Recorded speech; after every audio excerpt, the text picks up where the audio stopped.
Captain. So, what game should we play now? Lucy, when you first met Josh, what did you think? I thought he was cold and freakishly uptight. I thought Lucy was a spineless kiss ass. It was hate at first sight. Lucy, Austin, good morning.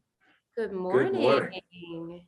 I love this movie. I'm a classic movie fan. So this movie just felt like one of those screwball romantic comedies, from the 40s, with the rapid dialogue and everything. This was just a lot of fun. So you guys, congratulations. Oh, that's so nice. Great, thanks so much. And, it's based on the book by Sally Thorne, romantic comedy where two enemies become friends and more. And Lucy, your character is going through a publishing merger. The employees are at war and you're sitting across from your nemesis. How does that affect Lucy and her job? So I think what Lucy realizes is that working across from someone that she hates only helps her there's this competitive edge in her job. And obviously at the beginning of the movie, there's this one, they're going to promote someone. And so Josh and Lucy know that it's probably between the two of them. And Lucy slowly realizes that having that competitive edge with Josh only makes her better at her job. And I think on a subconscious level, she knows that there's more there, that there's obviously an attraction. There's obviously a little infatuation, but what she realizes is that, oh, wow, I really love this guy and he helps me to be my best self. Job aside, there are qualities in him that she wants for herself. And he ultimately brings out the best Lucy possible.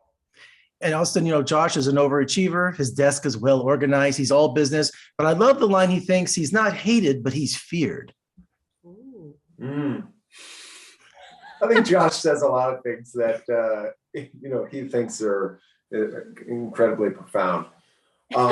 This is probably someone who goes home and reads Plato and he's trying to protect himself. He's heartbroken. He's going through it. And when we pick up on him in this story, this is someone whose shields are up.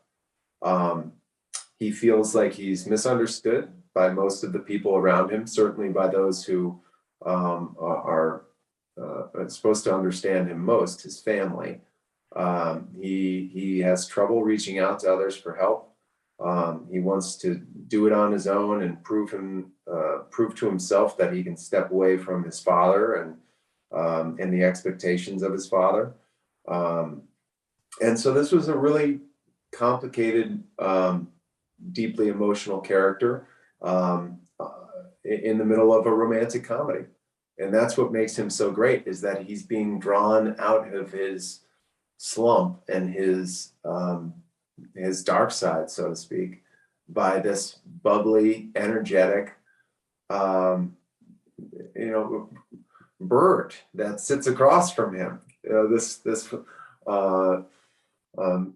Someone that he wishes he probably was more like. He sees in her what he wishes he could be, but somewhere in his mind, he says to himself, no, I've got to bury myself in work, and I've got to keep my head on the straight and narrow. I can't go off and be with this gal, but guess what? It wins you over. Exactly. That eventually he does take that leap of faith to go further with her.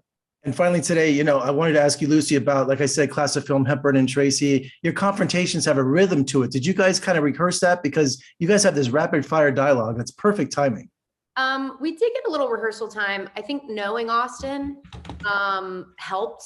But I think that we just got really lucky. We just work well with each other. We just have good chemistry. We have good banter in life. We're both pretty quick, so we can keep up with each other. But the writing was all there. It was already on the page. There were a few moments we improvised, but obviously the driving force of this movie and of movies in this genre is the chemistry. So we had to get that right and try to keep up with each other and try to top each other. And that was really fun to play around with. But I think that what really helped is that we had that built-in friendship outside of the movie. Well, it shows on screen, I'm telling you. So congratulations on the hating game. Good luck with the film, and we'll talk again soon. Thank you both. Thank Thanks, you. Jeffrey.